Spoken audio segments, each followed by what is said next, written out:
Even the shitballs on CNN, there's a few women speaking, discussing Hillary's health, are crying sexism. So the things that they're pointing to, I don't think support it. And honestly, I think there's an element of sexism to this. The way that they've talked about her, you know, the way you watched Drudge posting things about granny and grandma. Well, Donald Trump's a grandpa. So what's the idea here that somehow because she's a woman and she's a grandma that she's frail?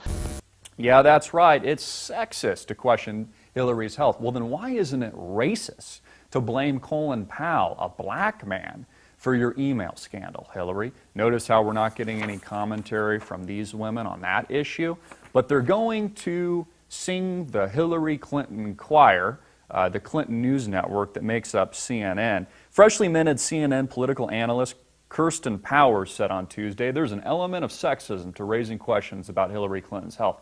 They're serious about this. She goes on to say, appearing on CNN's New Day during a discussion about Clinton's health, host Allison Camerota said, this is the thing. She had a fall years ago, and then she wore those big sort of Coke bottle glasses. And so they feel that there's a germ of maybe she had a mental, maybe her concussion caused some sort of brain something. Well, I'll say that sounded nonsensical, end of quote. That's just my opinion. The quote ended before that. Powers replied, quote, yeah, but what is that based on? There's nothing to suggest that she's having any problems health-wise. And so even this picture that's been circulating where somebody is helping her up the stairs, okay, what if she fell down? Of course, the images of the pin that looked like might have been from a doctor or something, that if she had one of these epileptic seizures or moments, they would inject something right into her hip or something like that. You see, if these ladies were smart, these quote-unquote feminists, and from Hillary's perspective, I talked about this on a vlog coming to studio today, they would actually counter these concerns in a different way. I'm just going to take a step back for a minute and play it from the other side for a minute. Play it from Hillary Clinton's vantage point. If I was one of her political operatives, this is what I would recommend. You see, during the Benghazi Gate hearings, when Hillary Clinton was set to testify, it was actually delayed by a few days, very conveniently.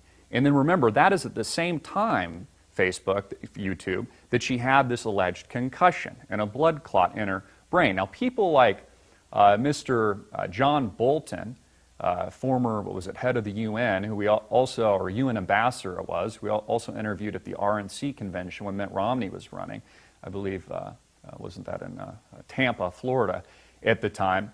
During that crisis and avoidance of that trial, had actually accused Hillary Clinton of making it up, making the fall up, that it was fake, that she was just trying to get out of testifying. You remember, what difference does it make, is what she said.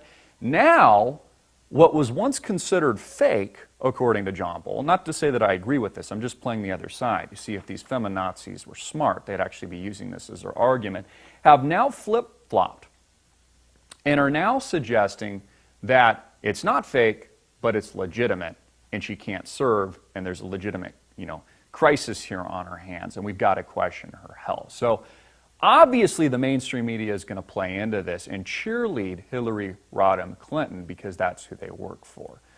Bought and paid for, this is what criminal establishment media looks like. But I think the success here is that alternative media, new media, people like Paul Joseph Watson, who seems to be getting a lot of love from the Drudge Report lately. In fact, he had 3 articles on the front page linked from Drudge. It's almost like they're in some kind of sexual relationship or something. I mean, watch out, Alex Jones. Paul Joseph Watson might even be bigger than you. What's amazing is that alternative media is actually forcing this hand, which is telling you something and only giving credibility to these questions being asked in the first place.